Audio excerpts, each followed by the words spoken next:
magsisimula na? Amen. Hallelujah. Oh, hallelujah. Amen. Handa na po ba ang lahat na magpuri sa ating Diyos? Amen. Amen. Pumalakpak po yung mga handa na, mga anak ni Yahweh El Shaddai. Hallelujah. Oh, hallelujah. Amen.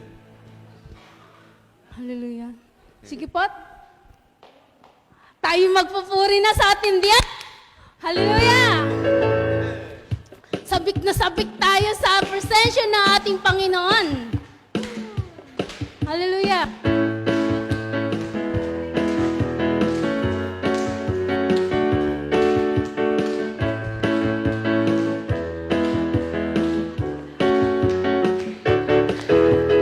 Buhay narito ngayon, naghihintay. Inaasam-asam presensya mo'y muli maranasan. Ako ay narito ngayon, nananabik. Nananabik na makita. Nananabik na makita, luwalhati ng iyong mukha. Minsan pa ako'y narito. Narito ngayon, nakita. Nananabik.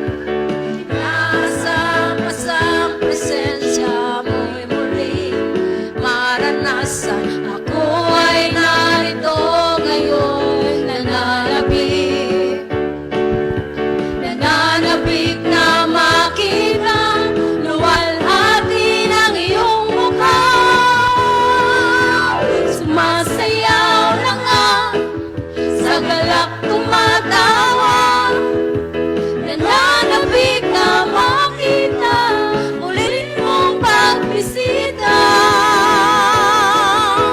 Panginoong Jesus, malayang malaya ka. Baguhin mo ang buhay ko, ito'y iyong iyo. Minsan pa ako'y narito. Hallelujah. Ako ay narito ngayon, naghihintay. Inaasam-asam presensya. Naasam-asam presensya mo'y muling maranasan. Ako ay narito ngayon, Nananabik. nananabik. Nananabik na makita. Nananabik na makita, luwalhati ng iyong mukha. Sumasayaw na nga, sa galak tumatawa.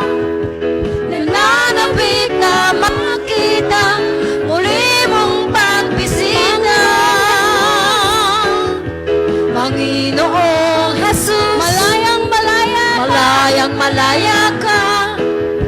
Baguhin mo ang buhay ko, iko'y iyong iyo. Sumasayaw na nga, sa galak tumatawa. Nananabik na makita, muli mong pagbisita. Panginoong Jesus, malayang malaya ka. Baguhin mo ang buhay ko, ito'y iyong iyo.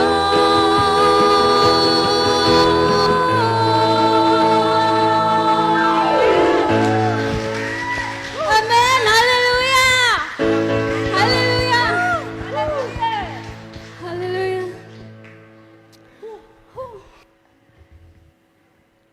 Ayun nga po sa Pilipos 4:13, lahat ng ito'y magagawa ko dahil sa lakas ng kaloob sa akin ng Panginoon. Hallelujah. Panginoon, narito po kami. Magpupuri at sasamba sa iyo. Ang lahat ng ito'y para sa iyo. Hallelujah.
lugar. Sa buhay ko'y puno ng alinlangan. Sa'yo ko lang natagpuan ang pagmamahal. Kapayapaan, tunay at wagas. Panginoon, kay buti mo sa akin. Panginoon, kay buti mo sa akin.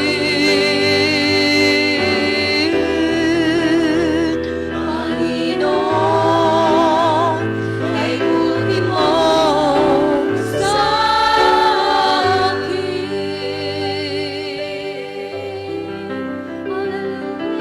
Kay buti mo itaas ang ngalan mo. Purihin ka, luwalhatin ka.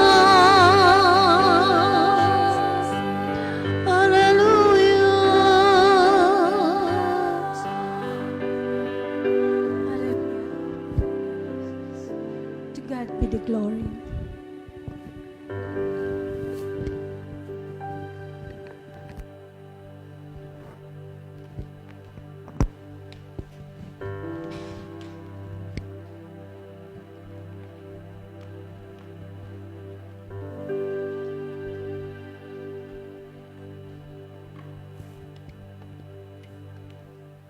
And now, let us bless the Lord.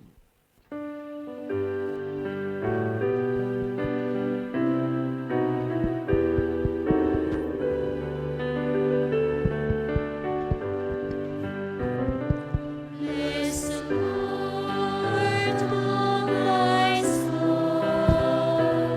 Bless the Lord, oh my soul, and all that is within me. Bless His holy name. Thank the Lord. Thank the Lord, oh my soul. Thank the Lord, oh my soul, and all that is within me. Thank His holy name. Now, let us sing. Praise the Lord. Praise the Lord, oh my soul. Praise the Lord, oh my soul, and all that is within me. Praise His holy name, and all that is within me. Praise His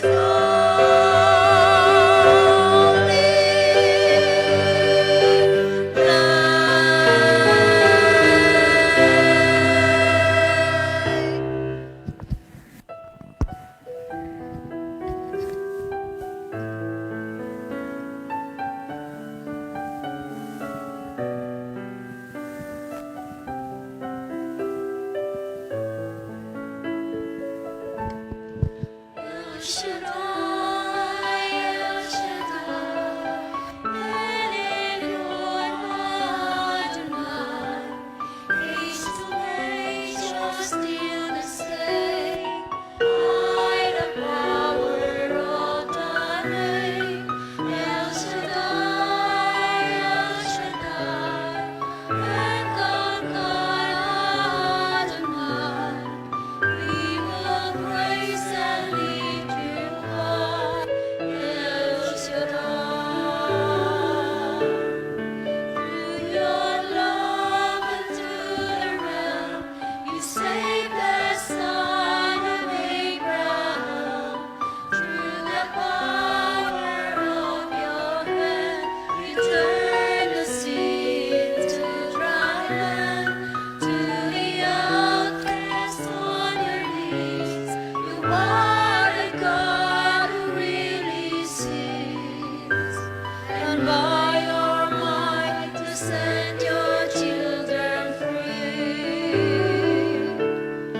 El Shaddai, El Shaddai, El Elyon Adonai. Age to age, you're still the same. By the power of the name, El Shaddai, El Shaddai, Ekakar Adonai. We will praise and lift you high, El Shaddai. Purihin ka, O Diyos, na makapangyarihan sa lahat.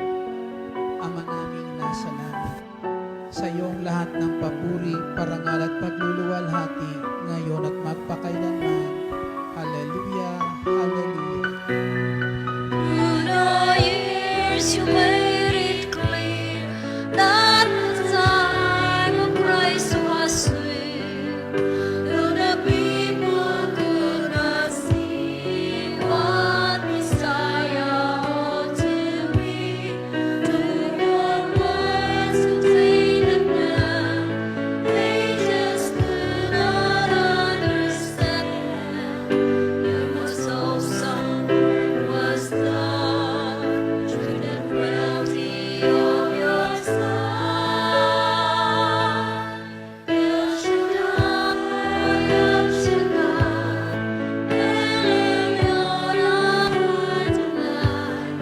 Age to age, you're still the same. By the power of the name, El Shaddai, El Shaddai, Ekakar Adonai. I will praise you till I die, El Shaddai, El Shaddai, El Shaddai, El Elyon Adonai. Age to age, you're still the same. By the power of the name, El Shaddai, El Shaddai, Ekakar Adonai. I will praise you till I die, El Shaddai.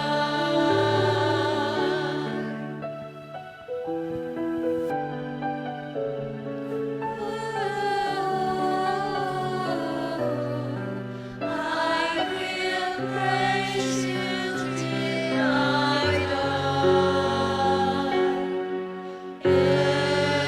El Shaddai.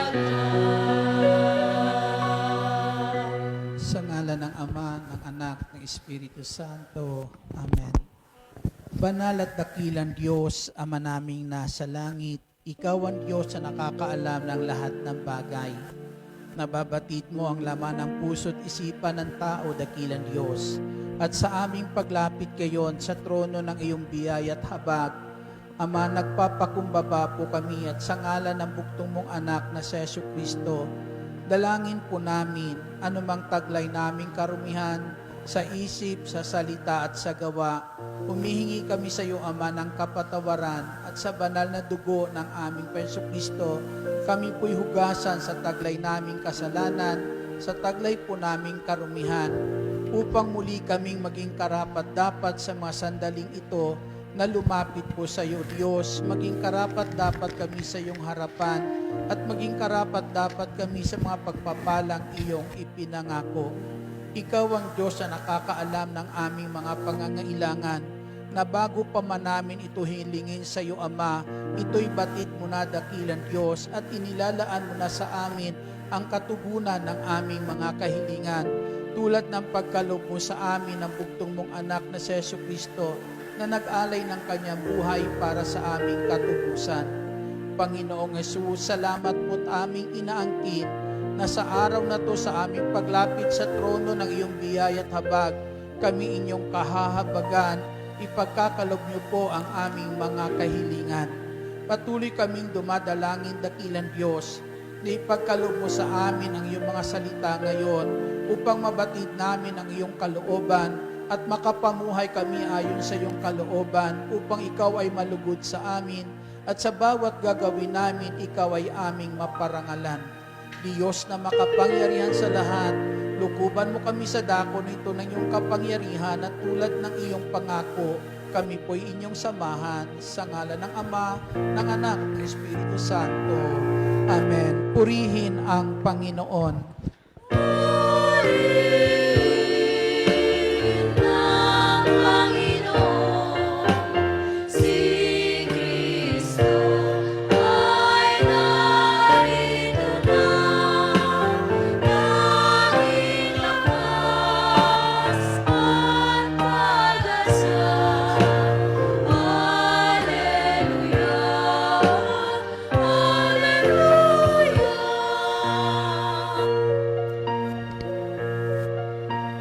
Purihin ang Panginoon, nagdiriwang sa pagkatiyak.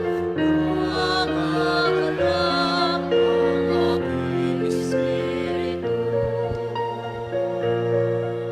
Si Kristo ay narito na, rin naiwasan. Tayo ay tutulungan niya. Purihin ang Panginoon, si Kristo ay narito na, naging lakas at pag-asa. Hallelujah,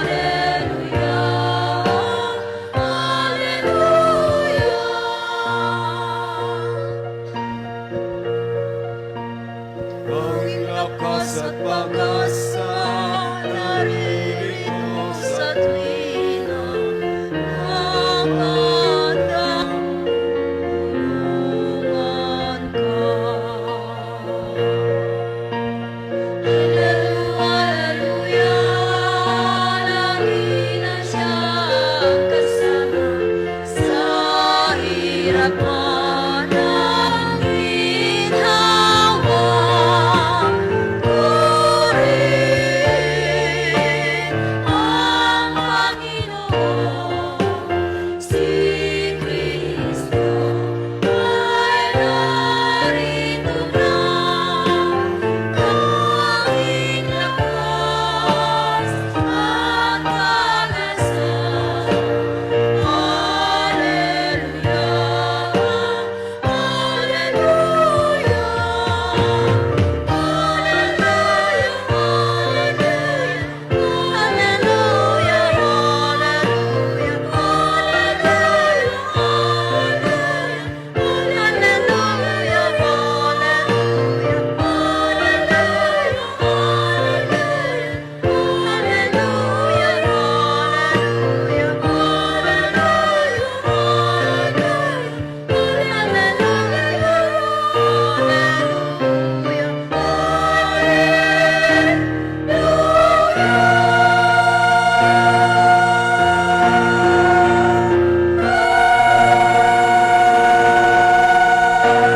Purihin ang Panginoon.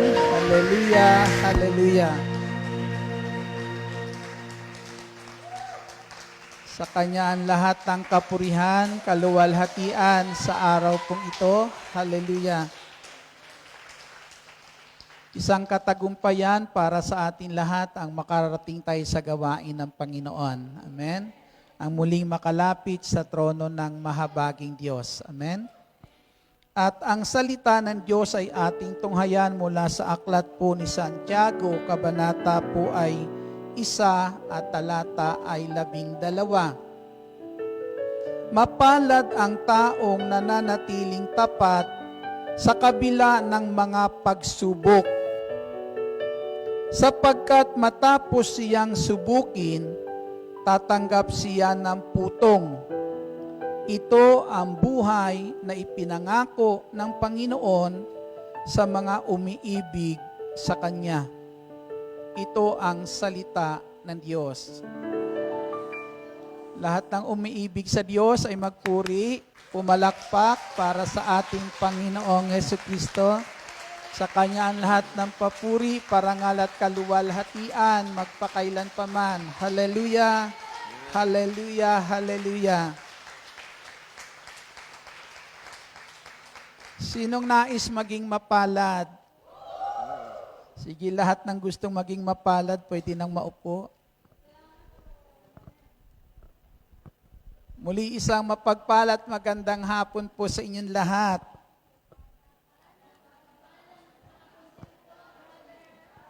Sabihin mo sa katabi mo, sister, mapalad ako dahil makakamtan ko ang pangako ng Diyos. Naniniwala kayo? Palakpakan natin ang ating Panginoong Hesukristo. Ang sabi sa binasa po natin ay, mapalad ang taong nananatiling tapat sa kabila ng mga pagsubok. Uulitin ko po yung salita, sa kabila ng mga pagsubok. Hindi kakaunti yon. Amen. Mga pagsubok, ibig sabihin, maraming pagsubok. Amen? Amen. Na sa bawat pagsubok na dumarating, dinaraanan natin sa buhay po natin, ang sabi po dyan, mapalad ang taong mananatiling tapat. Amen. Mapalad ang taong nananatiling tapat sa kabila ng mga pagsubok, sapagkat matapos siyang subukin, tatanggap siya ng putong. Ito ang buhay na ipinangako ng Panginoon sa mga umiibig sa Kanya. Palakpakan po natin ang ating Panginoong Hesus. Hallelujah! Ulit, sino pong gustong maging mapalad? Lahat tayo gusto nating maging mapalad, walang gustong maging sawing palad. Amen. Mapalad ang nais natin lahat. Pero dito po, sabihin mo sa iyong katabi, sister, Sister, mapalad ako mapalad ako. dahil marami akong Marami ako pagsubok. pagsubok. Amen. Amen. Di po ba? Kasi ang sabi dito, ang tunay na mapalad, yung dumaranas ng maraming suliranin, maraming pagsubok, at sa gitna ng mga pagsubok na yan, ay nananatiling tapat. Amen? Mga taong nasa gitna ng mga pagsubok ay nanatiling tapat, mapalad sila. Yung mga tao nasa gitna ng pagsubok o maraming suliranin ay nananatiling umiibig sa Kanya o umiibig sa ating Diyos na makapangyarihan sa lahat. Na ang tunay na umiibig sa Diyos sa gitna ng mga pagsubok ay patuloy ginagawa ang kalooban ng ating Panginoong Hesukristo. Ang sabi sa Ebanghelyo ni San Juan, sa daigdig na ito marami kayong kapighatian. Amen. Kung kayo makikipag-isa sa akin, ang sabi ng Panginoong Hesukristo sa Ebanghelyo ni San Juan, kung ako'y kikilanlin ninyong Panginoon ng buhay nyo, kikilanlin ninyo ako na iyong Diyos ng buhay nyo, sa daigdig na ito marami kayong kapighatian. Bakit maraming kapighatian? Sapagkat alam po natin, mga kapatid, na sabi ng Panginoong Hesukristo, kung ang mundong ito'y napupuot sa akin, sabi ng Panginoong Hesus, at kayo makikipag-isa sa akin, mapupuot din ito sa inyo. Amen? Mararanasan niyo rin po yan. Kaya sabi ng Panginoong Hesus, sinasabi ko na ito sa inyo, kapag ako'y kinilala niyong Panginoon sa buhay niyo, marami kayong kapighatian sa mundong ito. Subalit ang sabi niya, ito lang ang pangako ko sa inyo. Lakasan niyo lang ang inyong loob, dahil ang lahat sa daigdig na to'y napagtagumpayan ko na. Amen? Na kapag tayo manatili maging matatag sa ating pananalig sa ating Jesucristo, kung paano niya napagtagumpayan ang mga suliranin sa daigdig na to at nakamit niya ngayon ang karangalan. Amen? Doon sa piling ng kanyang Ama, tutulungan niya tayo at tinitiyak niya magtatagumpay tayo. At tatanggapin natin yung pangako na kung saan pangakong buhay ng Diyos sa mga taong nananatiling tapat at umiibig sa Kanya sa gitna ng maraming pagsubok. Purihin natin ang ating Panginoong Hesus. Ayon po sa Ebanghelyo ni San Mateo, Kabanata 6 o talata ay 34, ang sabi po dyan, araw-araw meron tayong mga suliranin. Araw-araw. Kaya ang sabi nga po, saka mo na isipin yung para sa araw ng bukas. Harapin mo na lang muna kung ano meron ngayon. Amen? Dahil pagdating ng araw ng bukas, panibago na naman yan. Amen? Araw-araw, habang tayo naririto sa daigdig na to, mayroon tayong mga suliranin. Amen? Sino po dito walang suliranin? Taas nga ang kamay. Sino sa inyo po walang problema? Taas ang kamay. Amen? Maalala ko po minsan may kwento po noon si Brother Dante, napunta po sila doon sa talagang yung pagamutan ng may mga diferensya po ba sa isip. Tapos habang sila naruroon, sabi ni Brother Dante doon sa gwardiya, ba't hindi mo sinasara yung kulungan, yung na yan, pinto? Isara mo yan. Mamaya, pag lumabas yung mga yan. Sabi pa, paano lang yan pag nagsilabasan yan? Sabi niya sa gwardiya, sabi ng gwardiya, sabi kasi ni Brother Dante noon, paano kung magkaisa yung mga yan na tumakas? Sabi ng gwardiya, kailan ba nagkaisa yung mga siraulo?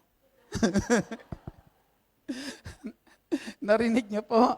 Yan, sabi niya, huwag ka mag-alala. Hindi yan magkakaisa na isipin yung bagay na iyan. Amen?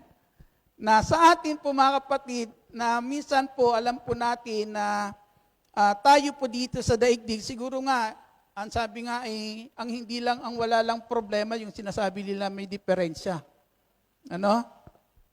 Pero lahat po na nakakaranas ng suliranin sa buhay po habang tayo naririto sa daigdig po nito, alam po natin mga kapatid, yan yung mga tao na kung saan ay nakipag-isa sa ating Panginoong Hesukristo. Purihin po natin ang ating Panginoong Jesus.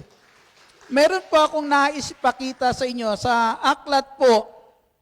Sa aklat ng Genesis, kabanata po ay 35, talata po ay 7. Mayroon po ditong isang suliranin po si Joseph. Ang suliranin po ni Joseph nung panahon pong iyan ay ito, nung siya po'y nasa bahay po ni Potiphar. Ang sabi po sa talata 30 at siyam, talata ay 7, sinasabi po ay ang ganito, dumating ang panahon na kinahuhumalingan siya ng asawa ni Potiphar. Sinabi nito, sipingan mo ako. Nung si Joseph po'y nasa bahay ni Potiphar at ginawang katiwala po roon, yung asawa ni Potiphar ay nahumaling sa kanya at sinabi sa kanya, sipingan mo ako. Sa talata 10, sabi dito, hindi pinapansin ni Jose o ni Joseph ang araw-araw na pagsusumamo sa kanya ng babae. Narinig niyo po yung salitang araw-araw? Biro mo yung kanyang suliranin na yun, araw-araw niyang iiwasan iyon. Amen. Para lang na kung saan ay manatili siyang tapat sa kanyang Panginoon. Amen. Yun ang kanyang suliranin araw-araw. Na alam po natin, ang tunay na mapalad, mga kapatid, ito yung mga taong hindi nasisiraan ng loob, na kilanlin ang Diyos sa buhay nila, maging sa panahon ng matitinding pagsubok o suliranin na dumarating sa buhay nila.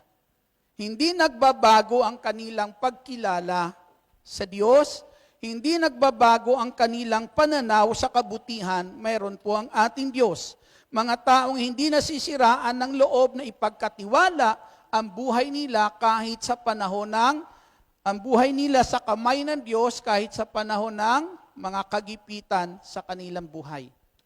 Amen? Kasi minsan alam naman po natin, may mga tao na kung saan ay minsan na ibabaling natin ang paningin natin sa magagawa ng tao kaysa magagawa ng Diyos.